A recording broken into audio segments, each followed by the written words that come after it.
da priznam iskreno da mi je malo neprijatno da ovoliko aplauza, naljutit će se Aleksandar Vučić, meni aplaudirati duže nego njemu. Što se tiče ovoga što je pričao revizor, ja njemu imam samo jednu poruku da kažem.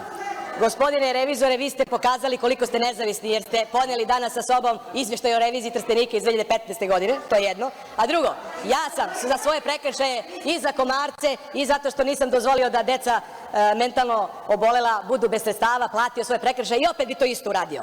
Ali vas tek čeka kazna za to što ste legalizovali krađu i korupciju u ovoj državi. I nijednog momenta ne odgovoriste šta ste uradili sa 16 milijardi evra dodeljenih poslova gasifikacije dinara, izvinjavam se, u vašem izveštaju se to nalazi, bez prijave krivične informacije tužilaštvu i tako dalje. I sve ove druge gasifikacije koje rade firme bliske vlasti bez ikakvih tendera. Prema tome, to sam očekivao od vas, ali drago mi je da ste bar priznali da vam sin radi na poslovima revizije u RTS-u, to je sad vrlo važna tema. Inače, pokazali ste se toljaga SNS-a, dakle, a što se tiče vas, ministre i svih ostalih, dakle, kad vas brane ovi koji meni najviše dovikuju, koji su govorili da bi se pre ubili nego prešli kod Aleksandra Vučića jer je on psiho, ili ovaj koji kaže naš cilj je obaranje režima Aleksandra Vučića, cilj nam je da se bavimo Vladom koja je smanjila penzije, vodi Srbiju u NATO i koja priznaje nezavisno Kosovo. Oni danas brane Kosovo i brane vašu politiku. Čestitam.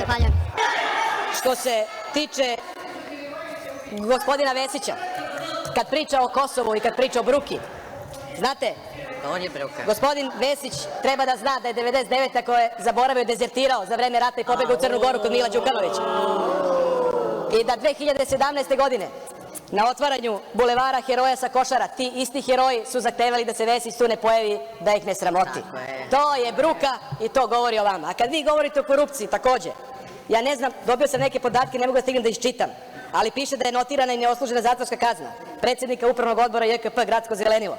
Pa onda, član nadzornog odbora kompanije Jugoslovensko rečno brodarstvo, AB Invest, pa zatim nekadašnja siva eminencija fudbalskog i košarkaškog kluba Crvena zvezda i vi ste čuveni po tome da ste ostavili 50 miliona duga u košarkaškom klubu Crvena zvezda i bežite od svih institucija ove zemlje i pričate danas nekom drugom da treba da se skloni. Prema tome, gospodine Vesiću, da znate, pravda je spora, ali dostižna i za nas i za vas. Kad tad, i malo čas ste rekli, nije dobro, kaže, da se radi u Srbiji. Ponavljate tu mantru, spinujete nekoliko puta. Ja ću da vas ispravim.